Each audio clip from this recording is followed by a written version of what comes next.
Welcome. It's 6 minutes past 3. You're listening to Drive Time Live, the Mills Crenshaw Show, and we've got a very special program today.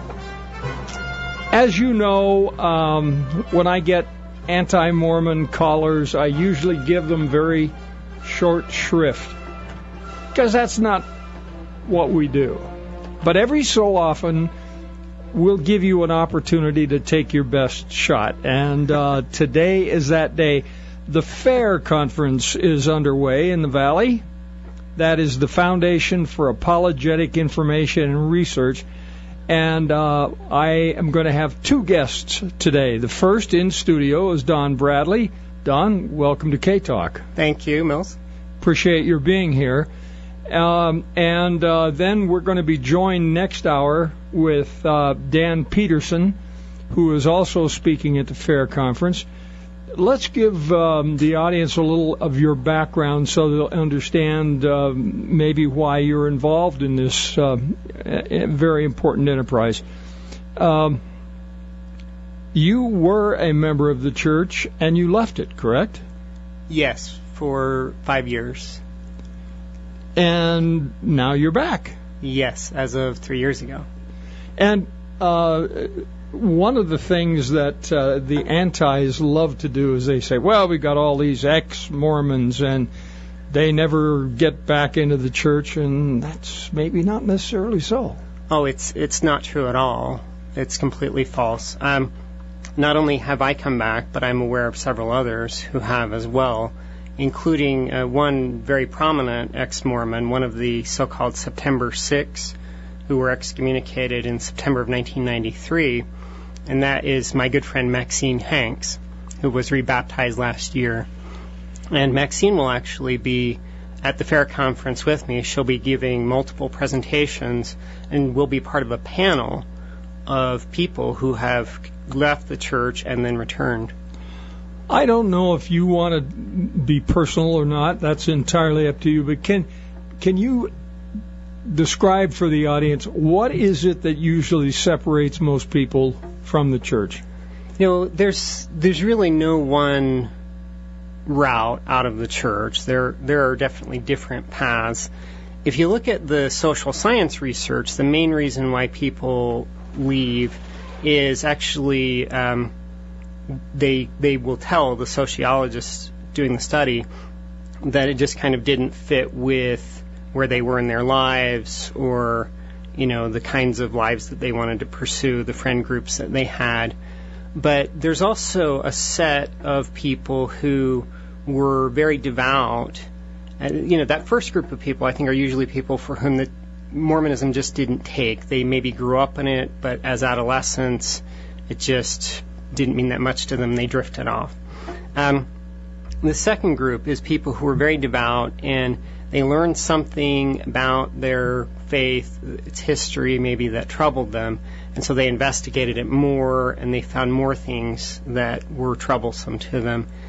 And there are a variety of issues like that, but a great many of them are church history issues, and then a few relate to Latter-day Saint scripture, like the Book of Mormon and the Book of Abraham. Okay, I'm thinking of someone I know that was very devout and started talking with people who were antis, and they kept bringing up Joseph Smith's polygamy, and this was deeply troubling to this person, and they too came back into full fellowship. Really? But that's the kind of thing you're talking about. Yes. Yeah, issues surrounding Joseph Smith's polygamy, that is one of the common ones. Okay. Why don't we tackle that just for fun? Sure. Because there are facts, and then there are lots and lots of fiction. Yep. Let's separate the two. Okay. So first, let me tell you kind of what my background is with respect to this topic.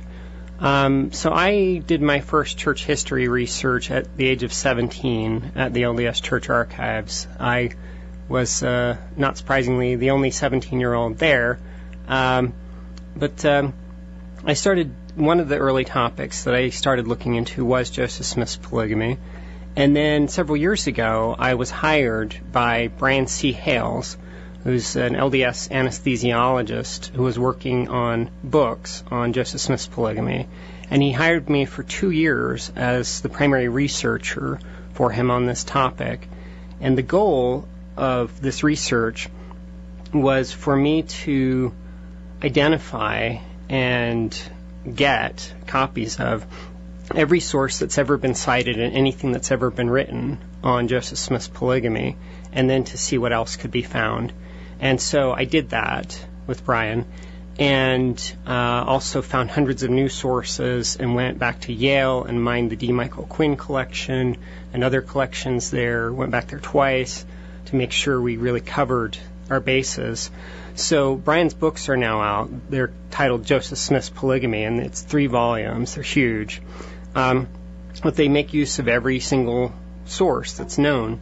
So that's my background on this topic. So you're fairly conversant with this topic. You could say that, yeah. Yes. And there are a lot of fictions, or perhaps simply misinterpretations sometimes. Some undocumented stories. Yeah, well, sometimes people have the understanding that Joseph Smith's earliest plural marriage to Fanny Alger in the 1830s was not a marriage, that they believe that it was adultery. And they believe this because there are some early sources who believed that. There were people who didn't know what was going on with Joseph Smith's polygamy was secret, okay? And then people discover that he has a relationship with a young woman. They weren't automatically going to jump to the conclusion that it was a marriage. They were going to jump to the conclusion that it was an affair. And a few years ago, actually right as I was coming back starting before I started to come back to the church, I tried to assess all the evidence on this case of Fanny Alger. So I looked at all the sources, and tried to weigh which evidence favors it being a marriage, which evidence favors it being adultery. And I was actually quite surprised at this point, as a non-believer in Joseph Smith's prophetic mission. I was quite surprised at how decidedly the evidence weighed in favor of it being an early plural marriage rather than an affair. And I have a published piece on that goes over all this. It's in a book called The Persistence of Polygamy, Volume 1, that the John Whitmer Historical Association has put out, and mine is the first chapter in that book. And you came to this conclusion when you were out of the church? Yes. I had gone through a period while I was out of the church when I thought that it was just an affair, but then while I was still out of the church, I had weighed more of the evidence and come to the conclusion that it was in fact a plural marriage. What percentage of the so-called plural marriage events in Joseph Smith's life were, I don't know how to say it, not necessarily platonic, but they were not consummated. They were. Yeah. See, this is an open question. We know that Joseph Smith was sealed to quite a few women. He was sealed to over 30, and there's evidence of sexual relations in maybe about half of those cases, and in some cases the evidence is quite strong, like we have a record from the woman herself, and in some cases it's more like a rumor, second or third hand. Hearsay. Right, and so in those cases it's less definite. One of the big questions has to do with Joseph Smith's sealings to women who were actually legally married to other men. This is like one of the big cans of worms in Mormon history, and one of the issues that people often leave over. And it's Brian Hales in his books tries to lay out all the sources on that, and tries to really weigh all of the evidence, he concludes that Joseph did not practice what he calls sexual polyandry. So these other marriages were just eternity-only sealings. They weren't relationships for this life. And I think that people who maybe have assumed that these marriages were, those sealings were full marriages, consummated marriages, will be quite surprised at the amount of evidence that he can bring for a differing conclusion. Interesting. Well, I'm really appreciative of your being here. And I wanted to start with that topic because that's one of the hot buttons that most antis jump on. Oh, yeah.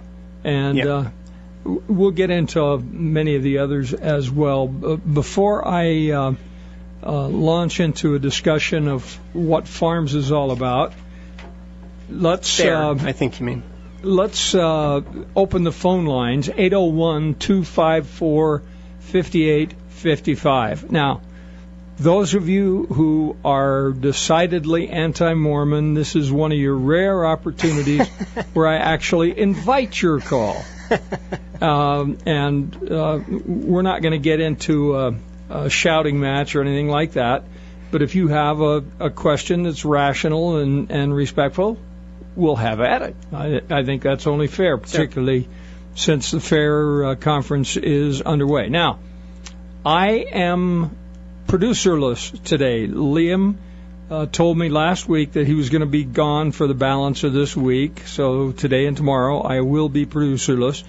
Be patient when you call in, let the phone ring, and I will answer it as quickly as I can, and we will take your calls in the order in which they are received.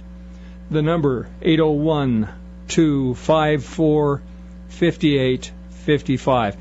Tell us about Fair and how it came to be, if you have that information. I'm not very conversant with its history. It's been around for several years. As you said, it's the foundation for apologetics, information, and research. And so its reason for existence is to deal with criticisms and with troublesome issues that arise in Mormon history and about Mormon scripture and so on. And Fair has excuse me. There's a Fair website, fairlds.org, and on this site they've got what they call the Fair Wiki, and that it's like a little Wikipedia, and it has articles on various criticisms that are raised against Joseph Smith and against the church, where it tries to lay out the other side of the story, the differing breadth of perspective. And that's quite good. And then every year in early August they have this Fair conference. It's usually been in Sandy. This year it's in Provo at the Utah Valley Convention Center, and that's actually Thursday and Friday of next week, so August 1st and 2nd. And they have quite an assortment of speakers, and Dan Peterson, who's your next guest, is always a speaker there. Mark Wright, a friend of mine, is going to be a speaker this year. Morris Thurston, who's quite a good legal historian, will be there. And Maxine Hanks, whom I mentioned earlier, who was one of the September 6 excommunicated almost 20 years ago and now returned to the church, is going to be speaking quite a bit also. So a really broad range of topics are covered, from things relating to the Book of Abraham, different aspects of the Book of Mormon, to Joseph Smith's polygamy has been a topic, women's issues, which Maxine will be helping to address, and it's quite well attended, and it's really fun. One of the things you've done a lot of research on are the contents of the missing pages. Right, the lost 116 pages. And as a start to that, we need a break. We'll be right back. Okay. Back to the discussion we were having. My guest, by the way, is Don Bradley from Fair. Don, how many different people have published what they say is the missing 116 pages? There are not a lot of people who've published that. There are a few people who have published what they report is the sealed portion of the Book of Mormon. There is... and they got those how? Like angels or by revelation. I see, okay. You know, yeah. And then there is one of those who also says that he translated, I believe it was that he retranslated the lost pages, and that's, he's got a PDF of it online. And then, Mark Hoffman, of course, very famously was working on his own... And, of course, that set was signed personally by Joseph Smith, I'm sure. Yeah. I actually have a copy of Mark Hoffman's notes that he supposedly took from the lost 116 pages. This was one of the things that led to him actually killing people, is that he claimed to have found a couple very important collections, the McClellan collection and the Lost Pages. And so he had notes from the Lost Pages that he was showing to potential buyers, and yet he found himself unable to really figure out how to forge these well enough. And so there was this lag of time that was growing, and he feared that people would start to realize that he didn't really have the goods, and that's when he began murdering. I've looked at Hoffman's notes and just wondering, did he get very much right? Does what he put in these notes match some things that we know from other clues and sources about what was in the Lost Pages? And as far as I can see, he didn't get anything right. Interesting. Well, what you talk about the clues? How do you track down something that doesn't exist anymore? Right. So first, biblical scholars do this sort of thing all the time. In biblical studies with the Hebrew Bible, you have the sources that they postulate behind the Pentateuch, the books of Moses, and none of those sources actually still exist in those original forms, but they believe that based on clues in the text, they can reconstruct what they were. New Testament scholars do this with the Q document, or the Q source, that is behind some of the material in Matthew and Luke. But for my project, broadly, there are two types of evidence. There's internal evidence in the Book of Mormon text that we still have. So there are places where, for instance, Mormon will do a sort of glance back to some earlier event. Like this happens in Mosiah 11, where he refers to this time when the children of Nephi had fled out of the land and taken refuge at a certain hill. But he refers to this as if we should know this story, but it's not in our Book of Mormon because it was in the Lost Pages. And that's why he could assume we would have known it. But since we don't have those pages, we don't know the whole story. But what he says there gives us a clue. And then there are other clues within the text also. So the small plates from 1 Nephi through the Words of Mormon sort of recaps the same history that was in the Lost Pages. So we have some of it there. The second type of evidence is external evidence. And here there are a few different kinds of evidence. The most obvious are direct statements. So there's one case in which Joseph Smith told people just a little bit about Ishmael that was given in the Lost Pages, but that's not in our current Book of Mormon. In another case, Emer Harris, Martin Harris's brother, gave a talk at a state conference where he told more about Mulek, the founder of the Mulekite people in the Book of Mormon. But what he was telling us is not in our current Book of Mormon, but he said it came from the Lost Pages. And I stumbled on that source, basically, at the church archives in meeting minutes. And then there's... what kind of information comes out of that? That's fascinating. It's not a whole lot, but it's something that's more than what we've got and something we can work with to try to figure out more. So basically what he says in that source is that when Nebuchadnezzar came and sacked Jerusalem and captured Zedekiah and put out his eyes and so on, Mulek and others hid. They fled, they hid, and that the group that fled, that he was in, they were all members of the royal household. So apparently the extended family, the descendants of David, and that there were 4 men and there were 4 women.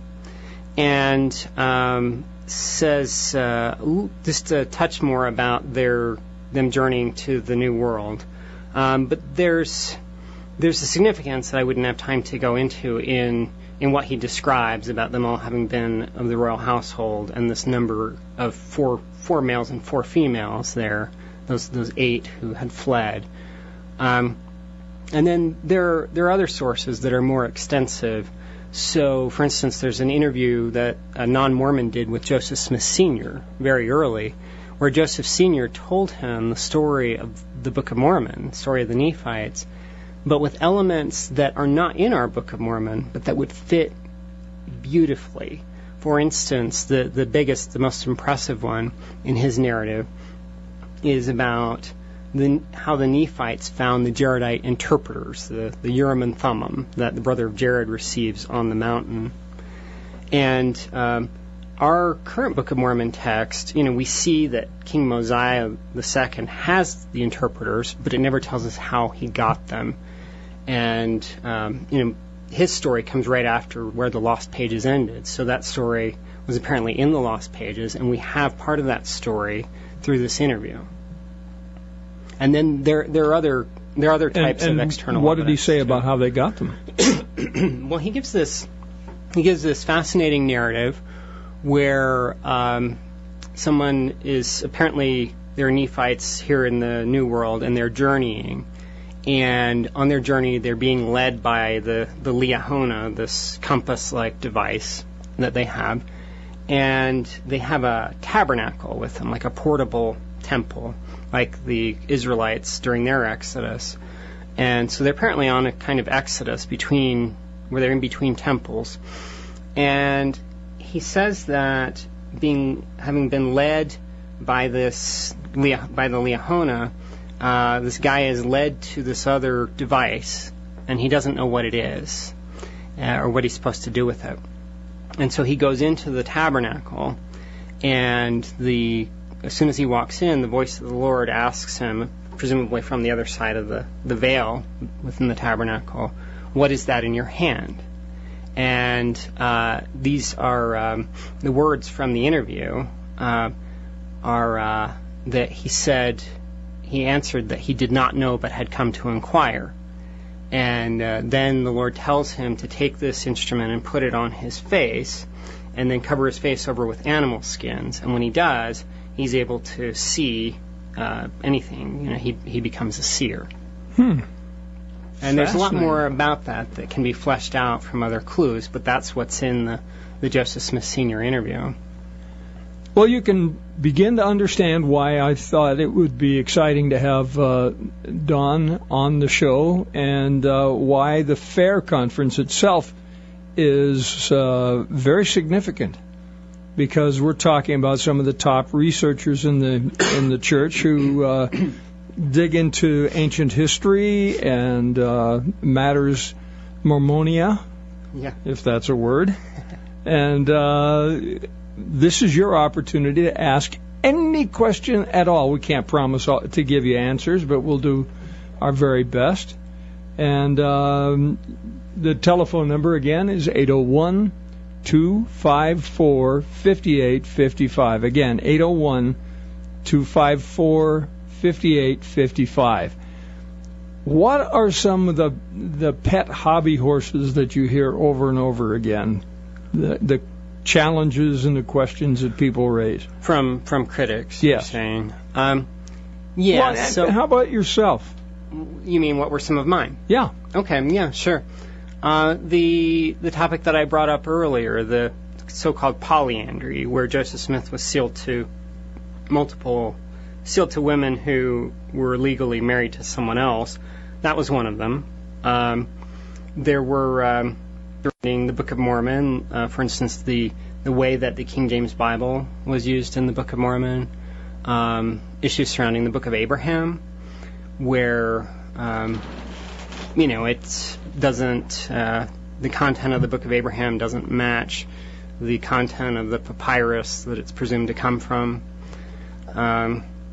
The Kinderhook Plates are a really common one, and actually one that I presented on previously at a fair conference. There are a number of them, and there are really a lot surrounding Joseph Smith's polygamy, for sure. But those are some of the biggies. And if any of you have questions regarding those issues, you don't have to be a member of the church. If you are an open critic of the church, I would be very disappointed if we don't get a call from Carl. Carl is one of our regular listeners who is a former member of the church and is decidedly anti. I believe it would be fair to say that he has come to the conclusion that God doesn't exist. And that's where I was about 5 years ago. When I left the LDS Church, I did not believe in God at that time, it was actually 8 years ago yesterday that I had left the church. It was on Pioneer Day that I had hand-delivered my letter to my bishop asking that my membership be removed. And I didn't believe in God, and I believe by that point I was an atheist, and was for a few years, and that had to do partly with the problem of evil and suffering, like how could I explain the suffering of children and things like that. I was even, for a little while, not too long, but I was kind of in the new atheist camp, like Richard Dawkins or Christopher Hitchens or Sam Harris, who was my favorite of that bunch. And so I was very critical of religion and thought that basically we needed to scrap it. I'm curious, what brought you back into the church? So what brought me back was kind of the reverse of what had taken me out. I had gone out of the church in part because over a long period of time I'd found a lot of things that clashed with how I had understood church history and thought that it should be. And I eventually, I couldn't really explain things. Also, I started to pursue, as a historian, I had as my working model of Joseph Smith the opportunist. I thought he was in it for himself, for self-aggrandizement, and that, for instance, that's what polygamy was about. And I pursued that perspective for years, and it was actually during that time that I was working for Brian Hales for 2 years on Joseph Smith's polygamy. So I had plenty of opportunity to develop the idea, that Joseph Smith was this guy who was a fraud, who was after money, sex, and power. What ultimately happened is that ultimately this model just didn't work. I was trying to explain the man, I was trying to explain his life, and I couldn't. There were so many things about him that I couldn't explain, and I couldn't explain why the religion he created worked on this model that he was just this superficial charlatan. And so I started to find very good things in my research that were more affirming. Well, that's no of fun. Faith. Which was anything but what I expected, because I was pursuing this model of Joseph Smith as opportunist. And so I experienced this clash, this dissonance, and I started asking different questions instead of just asking.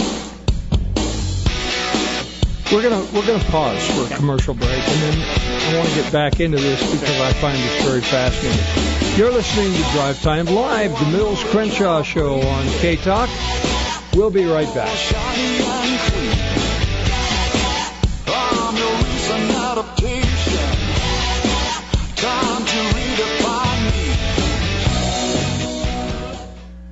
Drive Time Live with Mills Crenshaw. 3:44 in the Mountain West. We have two callers on the line. Actually, we have three callers on the line now, and we'll go to them in turn. Carl will be up first, then Jana Lee, and then another caller that I will take right now. But finish the thought that you had before. So I was saying that I started asking some different questions than the questions that had guided my earlier research. In my earlier research, my assumption had been that Joseph Smith was a fraud, that he was in it for himself. Excellent. And when pursuing that made me hit a wall eventually in my research, then I took a different direction. Hold on, we'll take your call in. So the question basically I'd been asking was, what's in it for him? You know, for everything that came out of his mouth, I was asking that question. And now I started asking questions also about how was he doing things to serve other people, what could have been his sincere religious motives, how was he trying to serve God. And I found that the questions that came out of my new perspective actually broadened my historical understanding greatly. And so that sort of began some spiritual changes in me, but the spiritual and the intellectual actually worked together. They worked in synergy in my life at this point, and that's when I was coming back to the church. Very interesting. I appreciate your patience, Carl. Welcome. You're on K-Talk. Hi, Carl. Seems like your organization, FAIR, that should stand for Fantastic Archaeology in Ruin. Basically, I'm thinking about the Book of Mormon and the scenario where it's allegedly taking place. Well, we have to look to Joseph Smith, what his opinions were. He said several times that the Book of Mormon scenario is in eastern part of the United States, around New York, Manchester.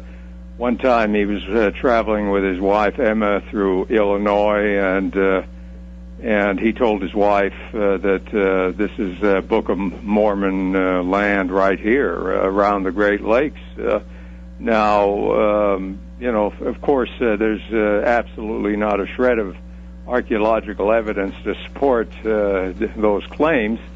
But certainly Joseph Smith, as he was writing up his fictional work, he was describing the area in which he lived, in which he traveled. Well, Carl, let's take one step at a time. You've made an allegation. That's fair. You're more than welcome to do that. Don, is there a shred of archaeological evidence?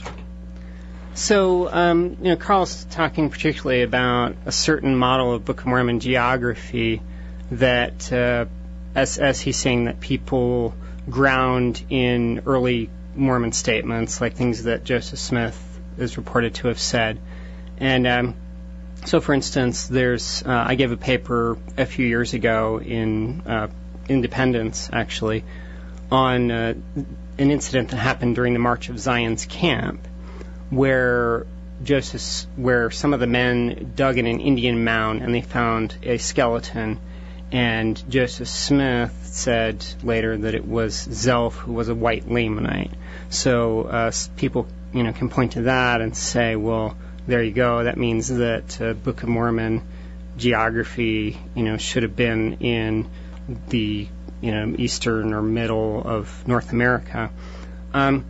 Mark Wright, actually, who's a good friend of mine, is presenting at the Fair Conference can't remember, it's Thursday or Friday of next week, and he's addressing his topic is, what do we make of this North American Book of Mormon connection, since he and most other LDS scholars place the events of the Book of Mormon in Central America, where there certainly is evidence of a very advanced civilization.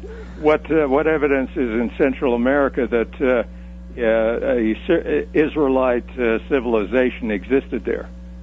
Can you give me some in terms of how people lived, the way they built their homes, the way they domesticated plants and animals? Can you prove any of that?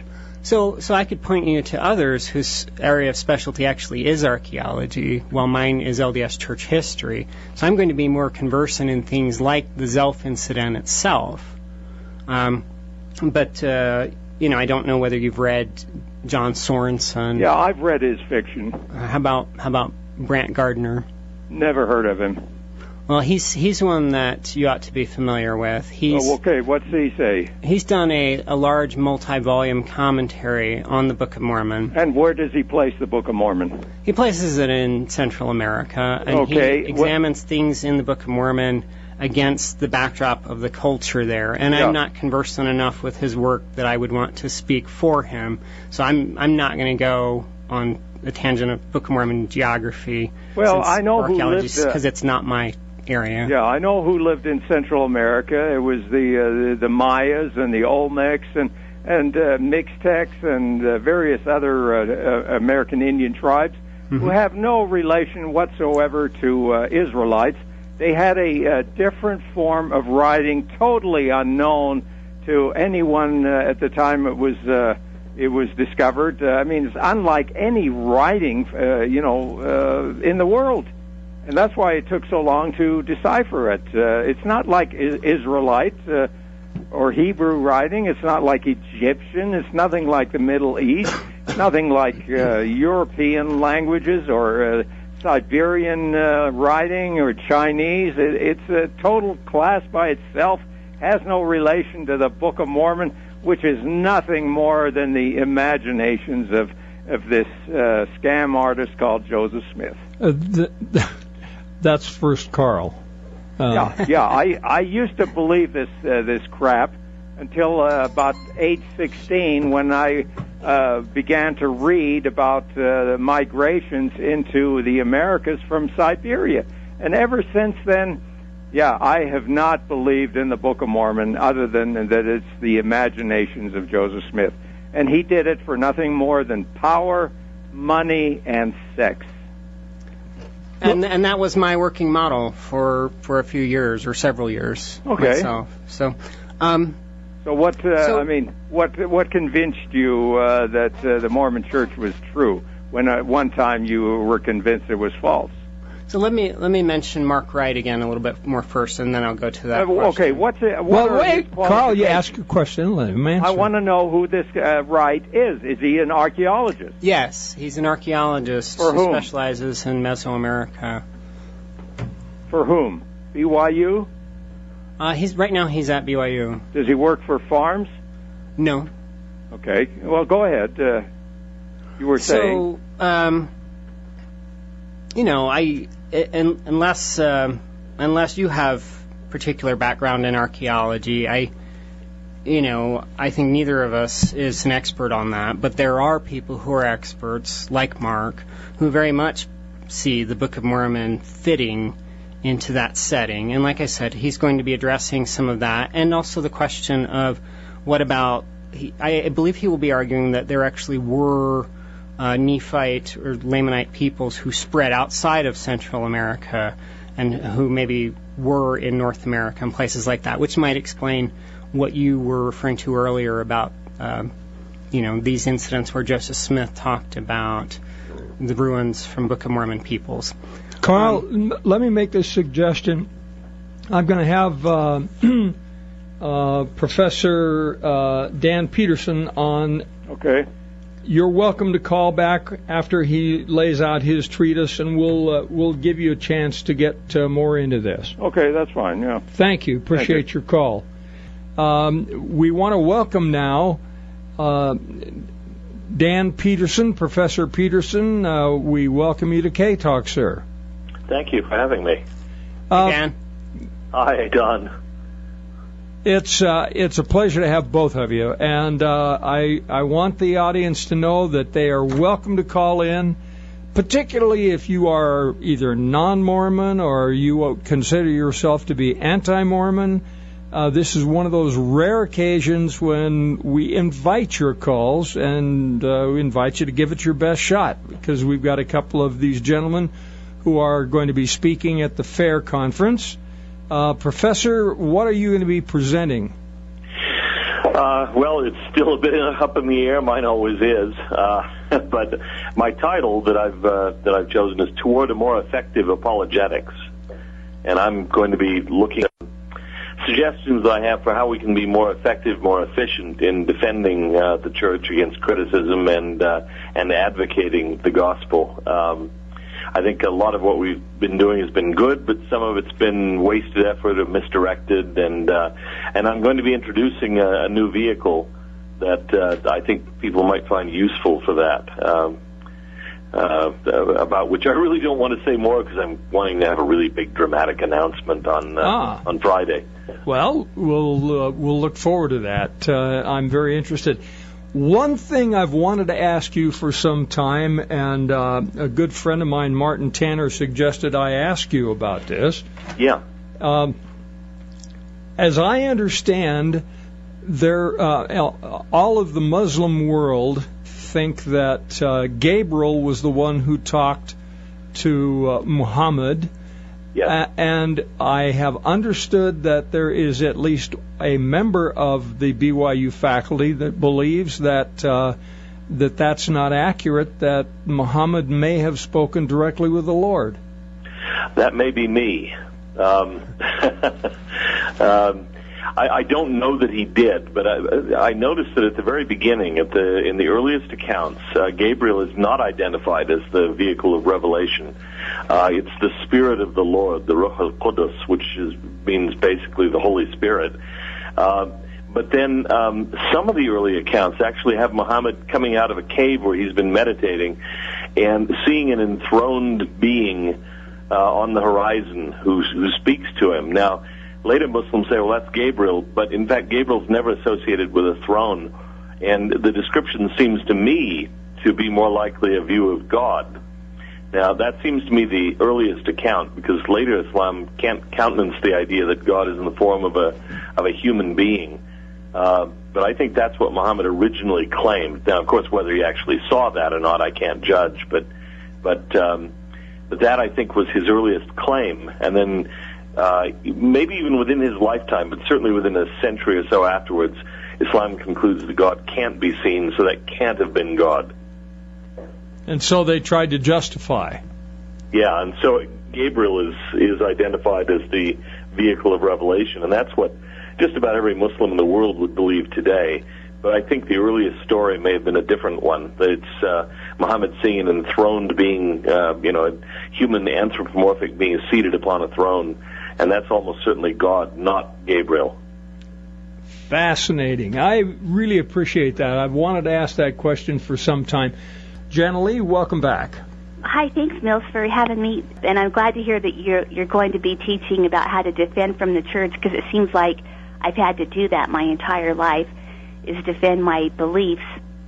Yeah. And so I am related to Joseph Smith through Silas Smith, the brother of Joseph Smith Sr., and Jesse and Silas Smith raised my great-grandpa, Jesse N. Smith, because Silas died during the Missouri persecutions. And so he knew Joseph Smith up close and personal, and I am through Jeanette Johnson, his third wife, and he had 12 girls and one son, and the son is my grandfather. And so 5 wives and 44 kids. But I just wanted to say, if I could, since you guys are kind of historians, I mean, you are historians, because my dad was a big reader of everything of fair and of farms. And this is something that was in Jesse N. Smith's journal that people might have heard descriptions of Joseph Smith, but this account is so unusual that when I've told people about it, they love it. So if I could just read a couple of lines from it, is that okay? Sure. Okay, so Joseph Smith helped to raise my great-grandpa, and he has this to say: I may say I was never so impressed by any person. I am unable to fully describe my sensations when in the presence of this wonderful man. I only know that I rejoiced, being in his presence. No voice that I had ever heard seemed to me to be such a voice. I have never heard any human voice, not even my mother's, that was so attractive to me. Even his bitterest enemies, if they had the privilege of hearing him speak, became mollified and forgot their anger. Now I believe even his murderers at the last, if their passions could have been stilled, if their anger by which they were enraged and were no longer men, could have heard his voice, his impressive voice, and listened to his explanations, I do not believe they would have demanded his life. I will speak of the domestic life of the prophet. my mother being a widow, he noticed her children. She had 2 sons. He asked them to his house. He made them welcome. They were at liberty to remain in his household.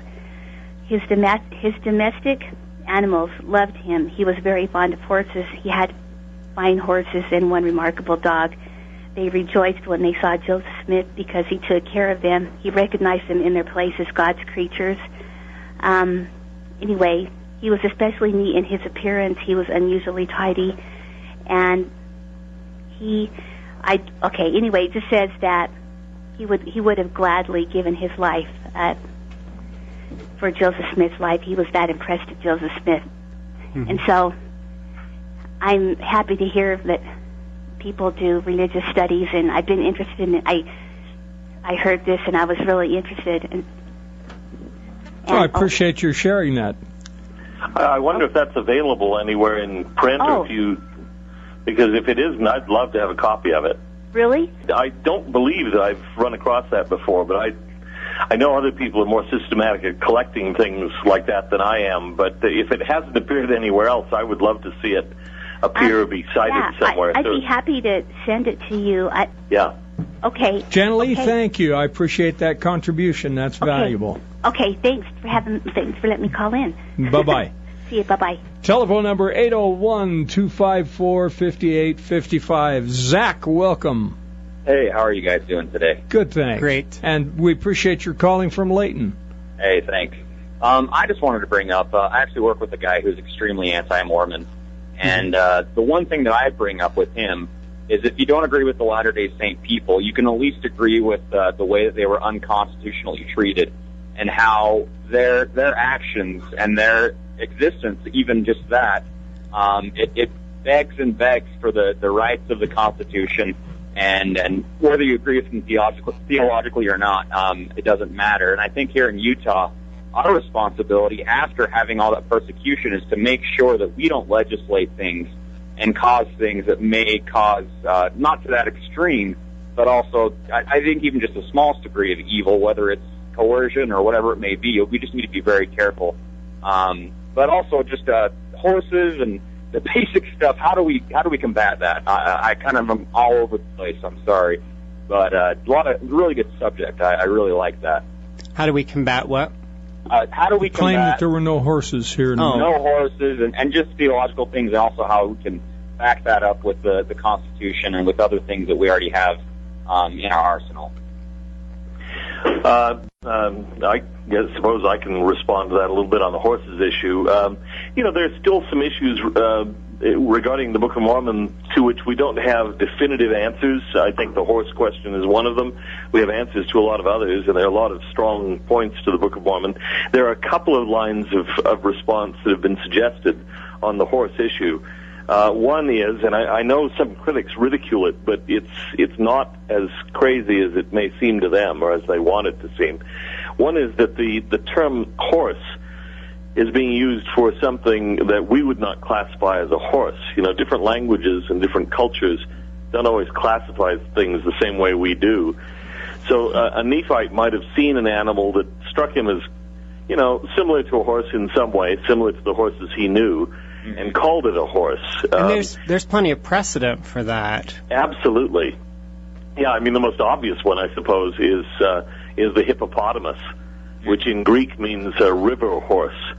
Well, it's not a horse at all, but to the Greeks it struck them as like a horse. Now, we think that's kind of funny, but that's how they did it. And so with even the translation today, from Reformed Egyptian, Joseph Smith even there may not have been a word that we could refer to except for like maybe horse, and even like the Olmecs could be the Jaredites, and there's just so many different things. We just don't know. Possibility, yeah. But I've actually had some guests on the show that are indicating they're finding more and more evidence all the time of modern horses that carbon date to the appropriate period. Yeah, and also the other way that I wanted to go. Sorry.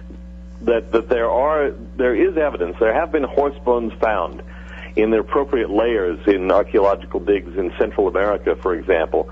And usually the horse bones have been disposed of because the archaeologists have said, look, that's got to be site contamination. This doesn't belong here. There were no horses.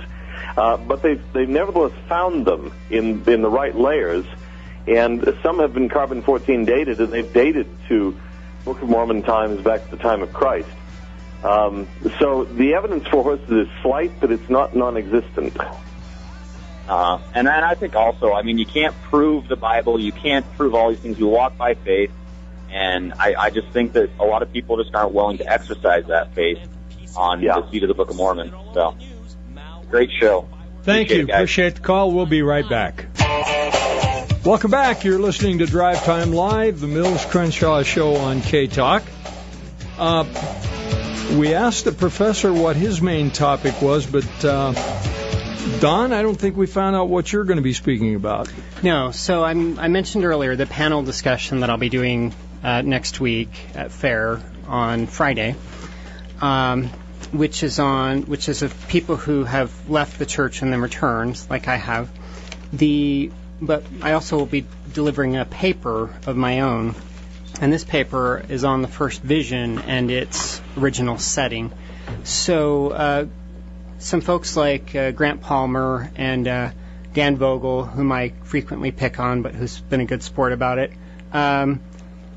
they've asserted that since we don't have documentation of the first vision until 12 years later, that it didn't happen. That it's a claim that Joseph Smith made up in the 1830s in order to deal with issues that were arising in the 1830s, like trying to shore up his authority as prophet, for instance.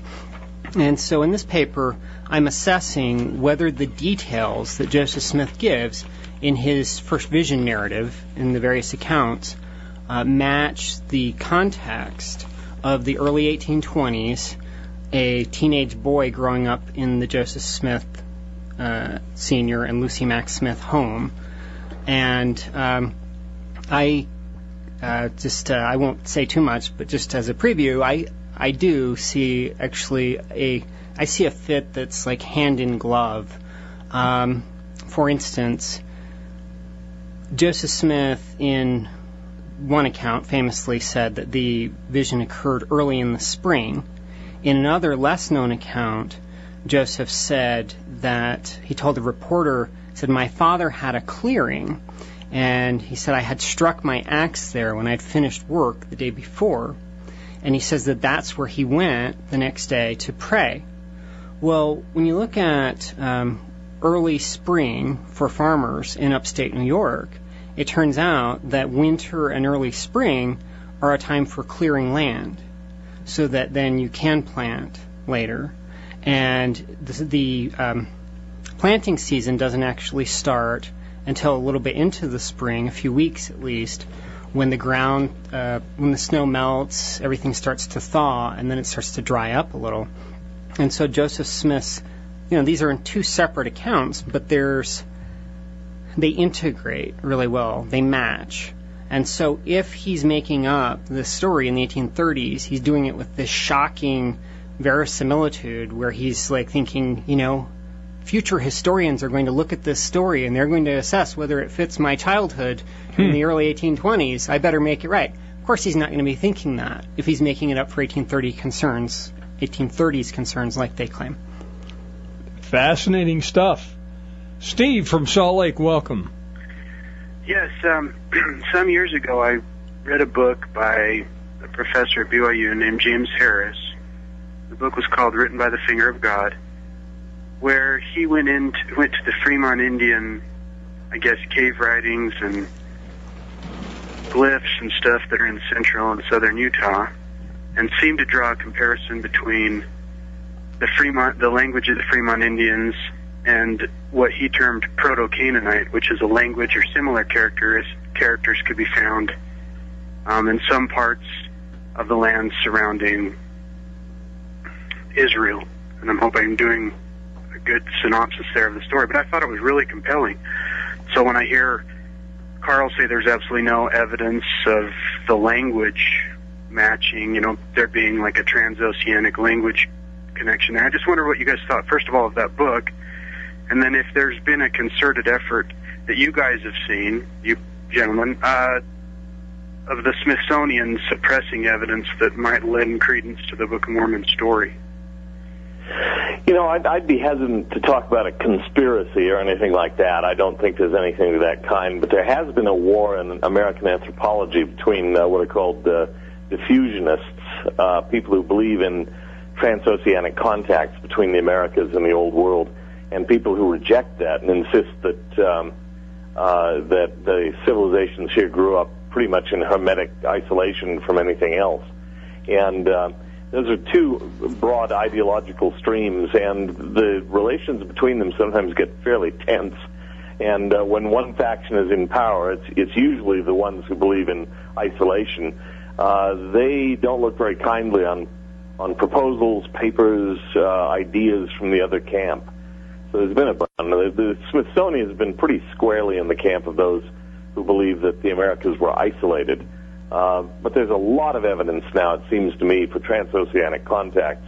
Just, leaving the Book of Mormon aside, just all kinds of things, including botanical evidence and so on, things that made it from the New World to the Old, or from the Old World to the New, that don't seem to have. It doesn't seem that it was possible they came just by natural means. They had to be transported in pre-Columbian times. So, naturally, obviously, I have a leaning toward the diffusionist camp because of my belief in the Book of Mormon. But it seems to me there are a lot of things that the other side can't explain. But it's not a conspiracy. It's really just a disagreement between two ideological trends in the field. But I think, another place to look would be work done by a fellow by the name of Brian Stubbs, who teaches and has written on Uto-Aztec and early languages in the, broadly speaking, the Great Basin area. And he's found evidence of Hebrew influence in some of the vocabulary. It's really, really interesting, if true. And I know a couple of really fine linguists who've been impressed by that. I'm not in a position really to judge it, since I know nothing about Uto-Aztec and languages. Specifically the James Harris idea, where he actually will take the characters that are found in central Utah and put them side by side by what he calls Proto-Canaanite, and they're almost identical in several instances. Do you guys have asked other professors from BYU, and they kind of don't seem to... I'm not really familiar. I've heard of the book, but I'm not familiar with it. Really compelling. I just wondered if it had any support amongst the faculty at BYU, or... I don't think it's gotten a really good hearing, even at BYU. And, people at BYU are cautious, as well they should be, about, going down the wrong road or making claims they can't justify. And they're a little leery sometimes of looking at things like that. But to me, that's where the really exciting stuff comes from. Even if 9 out of 10 radical proposals are wrong, if there's one that's right, that's going to make a big difference. So I remember the book. I haven't looked at it in a long time, but you piqued my curiosity. I want to go back to it again and see what some of my friends have to say about it. I thought it was very interesting, and I wouldn't be surprised, because I frankly believe that ancient people got around a lot more than we used to believe that they did. And they show up in the oddest places, and they tend to carve their names as we used to before we got environmentally sensitive. They'd carve their names and other things on rocks, and so you'll find curious stuff. Greek influences in Afghanistan, Chinese Buddhist missionaries at the court of the Ptolemies in Alexandria, Egypt. I mean, people get around more than we used to give them credit for. I actually have a story about the Brian Stubbs work that you had mentioned. I was familiar with his preliminary papers that he had put out, and I know he's still working on his big work. But when I was in my non-believing period, I was just sure that Stubbs's comparison of the Semitic and Uto-Aztecan language families had to just be this slipshod apologetic job, right? But I didn't know enough about linguistics, much less the languages, to know this for sure. So what I did is I went online thinking I had the perfect way to debunk this with real evidence. So I went to some discussion boards where you have discussion between academics in linguistics. And I found I had found a thread where one of these guys was criticizing sort of cult archaeology theories and the linguistic aspects of them, where they would compare different languages and do a really bad job of it. And so I was sure that if I let this guy look at what Stubbs had done, then he would come back and tell me, oh yeah, he's doing exactly what I was pointing out in these other cases. So I did that. I contacted the guy. I sent him links to Stubbs's work. He wrote me back and he said, this actually looks pretty good. It's definitely not making the errors that I was talking about. And he admitted that he wasn't enough of an expert in the specific languages to fully judge, but he said methodologically it looked sound. So that was quite a surprise to me. But because of that, I have, even when I didn't believe, after that, I always regarded his work as real evidence for the occurrence of the Book of Mormon story. Yeah.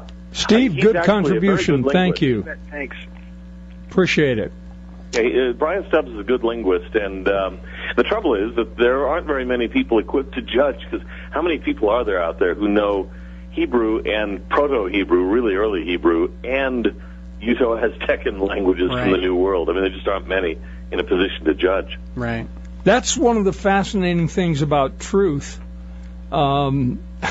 Eventually, it does out.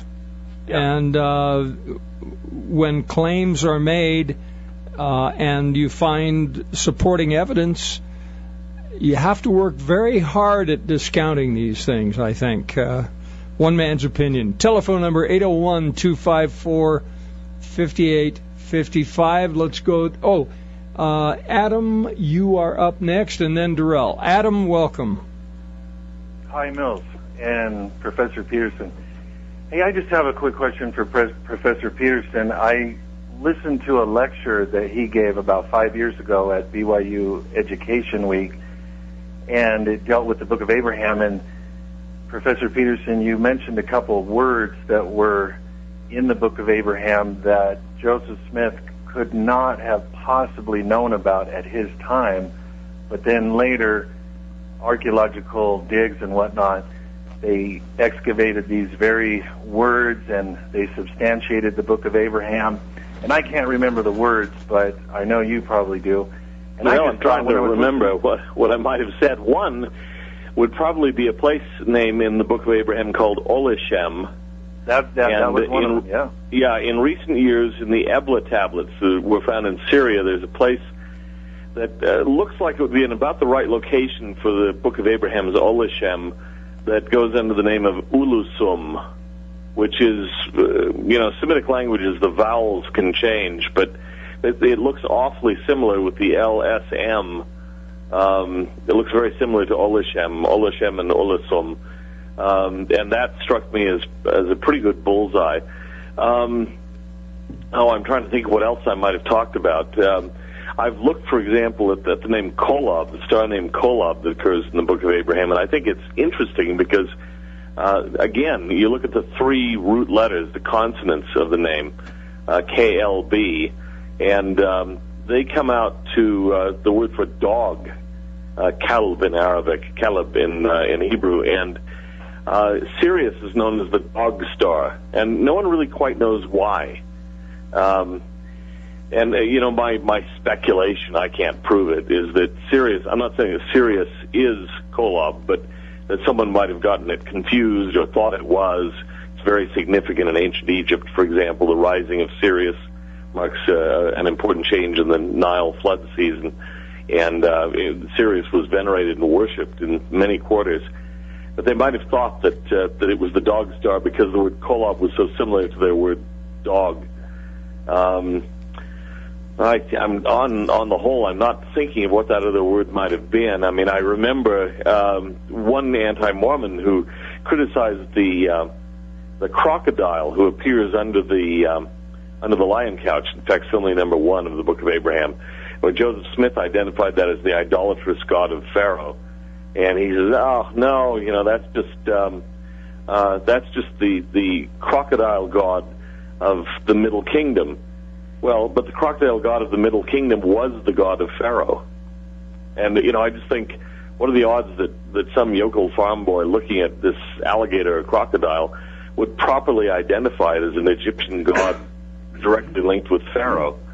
There are a lot of things like that that strike me as interesting. In the criticisms of the Book of Abraham that we mostly hear, people want to look at how Joseph got the text from the papyri. And I say, well, that's an interesting question, but let's, in the meantime, look at the text itself, what we have, regardless of how he got it. And that text is really, really interesting. I may have mentioned that the term kokavim, which is used for stars, is in fact the word that's used in not so much in, well, it's used in Arabic rarely, but it's used in the context of stories about Abraham. It's not the common word for star, but it shows up. Kawakib or kokav, same word that you find in the Book of Abraham. Now, he would have learned that from Hebrew, from his Hebrew studies, potentially, but the fact that he uses the story of Abraham fits really, really nicely, because that's where it fits in Arabic and Hebrew tradition as well.